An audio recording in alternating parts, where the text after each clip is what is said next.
Oleh karena itu, sawit itu yang selama ini paling banyak mendapatkan tekanan, serangan dengan menggunakan isu sustainability. Ya. Itu menurut saya yang harus kita waspadai. Karena apa? Karena tekanan sustainability ini diperankan oleh banyak aktor.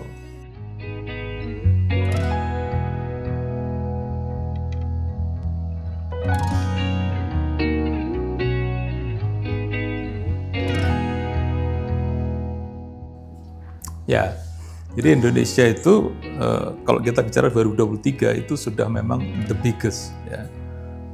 Kita the biggest tidak hanya ekspor, bahkan the biggest dalam hal produksi, juga the biggest dalam hal konsumsi. Jadi udah pasti ekspor kita adalah nomor satu. Ya, kita menguasai 33% market share ekspor minyak nabati. Minyak nabati ini. Kalau sawit, karena sawit ya kita malah 60% kali. Jadi kalau kita bicara minyak nabati global, pangsa ekspor kita itu 33%. The biggest exporter.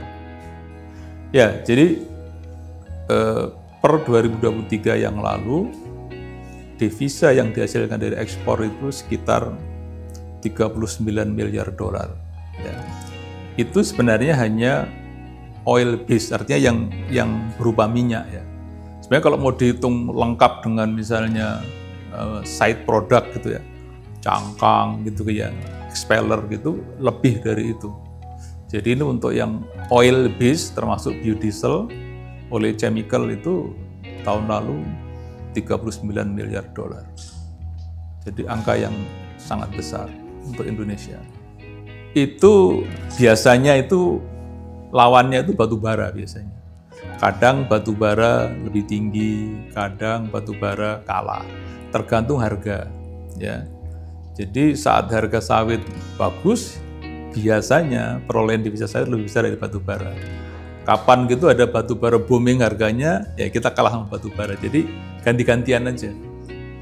Jadi kira-kira yang bisa mengimbangin itu ya batu bara kalau di Indonesia. Oh iya jelas.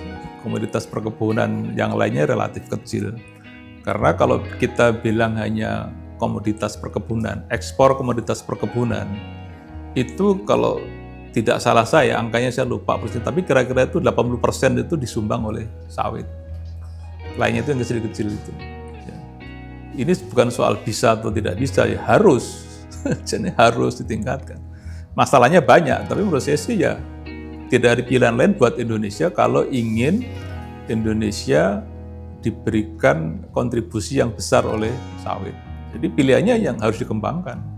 Apapun masalahnya, apapun hambatannya. Jadi pertama yang dihadapi industri sawit Indonesia itu adalah tantangan kampanye negatif dari global market. Jadi ini saya sih menduga karena kompetisi. Jadi di global itu minyak nabati itu saling berkompetisi. Jadi oleh karena itu sawit itu yang selama ini paling banyak mendapatkan tekanan, serangan dengan menggunakan isu sustainability. Ya. Itu menurut saya yang harus kita waspadai. Karena apa? Karena tekanan sustainability ini diperankan oleh banyak aktor, mulai dari NGO, kemudian lembaga-lembaga financial gitu ya. Termasuk sebenarnya geopolitik global itu memainkan peran untuk, sebenarnya kan di balik itu kan mereka ingin bagaimana negara maju itu harus tetap punya bargaining power, position lebih besar, lebih tinggi dibanding negara-negara selatan, negara-negara miskin. Itu menurut saya itu juga menjadi alasan. Sebenarnya yang pertama itu kita harus melakukan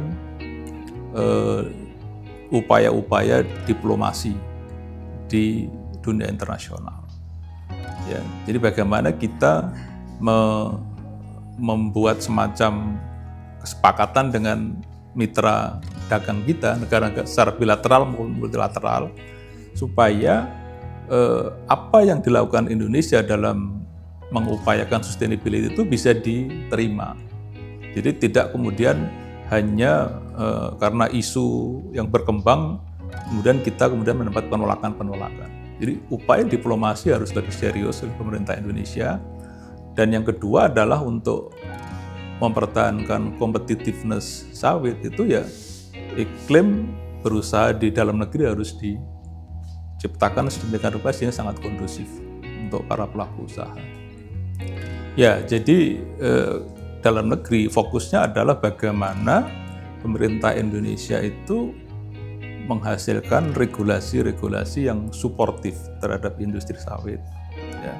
Regulasi-regulasi yang memberikan kemudahan dalam berusaha, memberikan kepastian hukum bagi pelaku bisnis.